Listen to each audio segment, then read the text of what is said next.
When I was 28, I found out my husband Harry was having an affair. Not with a stranger, not with a coworker, but with my own mother, Linda. The discovery shattered me completely. It started with tiny things: secret phone calls, sudden silences when I entered the room, the way Harry's face changed when my mother's name appeared on his phone. I told myself I was imagining it.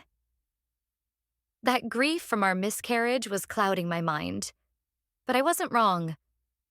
One night, while he was in the shower, I saw the messages, the kind of messages no daughter should ever have to read. I left him that night with nothing but a small bag and my dignity. Within a week, I filed for divorce and cut off my entire family. My parents begged me to keep the family together, but there was no family left to save. I moved to Portland, Oregon, and started over. The first 2 years were hell. I didn't trust anyone, not even myself. I worked 2 jobs, went to therapy, and slowly rebuilt my confidence. It was during one of those quiet years that I met Ryan.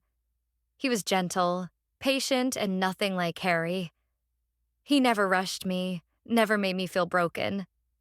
We got married 3 years later by the river in a small ceremony. For the first time in my adult life, I felt peace. Life was finally calm until the message came. It was a Sunday morning when I got the first email. From Linda Watson. Subject: Please, Emma, I need to talk. I deleted it immediately, but more came.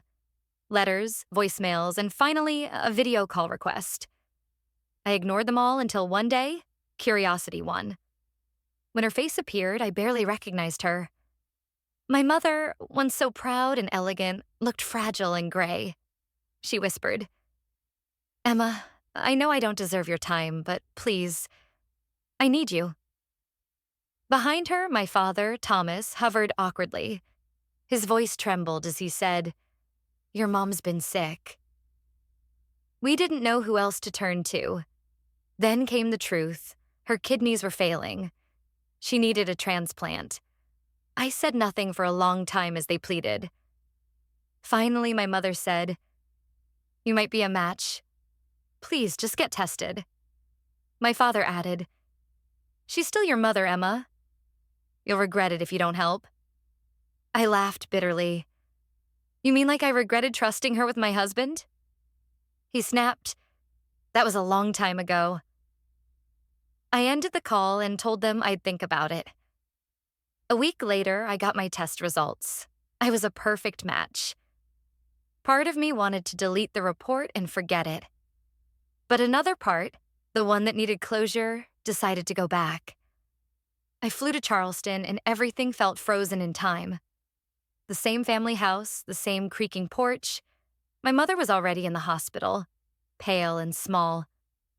When she saw me, she whispered, "Emma, you came." The doctor came in and explained the procedure. He said it was urgent, that my match was perfect. Everyone looked relieved, as if my arrival meant salvation. But they didn't know why I came. After the doctor left, I walked over to her bed. She reached for my hand and I let her. Her palm was cold and trembling. "I know I hurt you," she said. "I made mistakes. I was lonely. I never meant to ruin your life." I stared at her in silence. "You ruined more than that, Mom," I said quietly. "You destroyed who I was." Tears rolled down her face. "Please, Emma. I just want to make it right. I want my daughter back." I leaned closer and whispered, "You took my husband, my peace, and my family. You don't get to take my body, too." Her mouth opened slightly like she was about to beg again. But I turned and walked toward the door. "Emma," my father called, but I didn't stop. I walked out of that hospital and out of their lives forever. It was over. It's been 8 years since that day. I never heard from them again.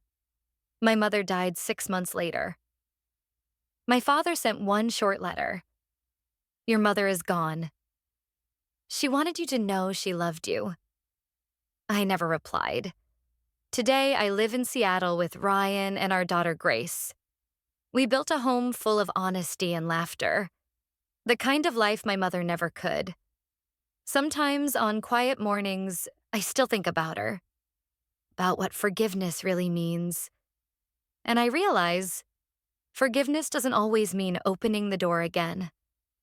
Sometimes it means closing it for good and walking away free.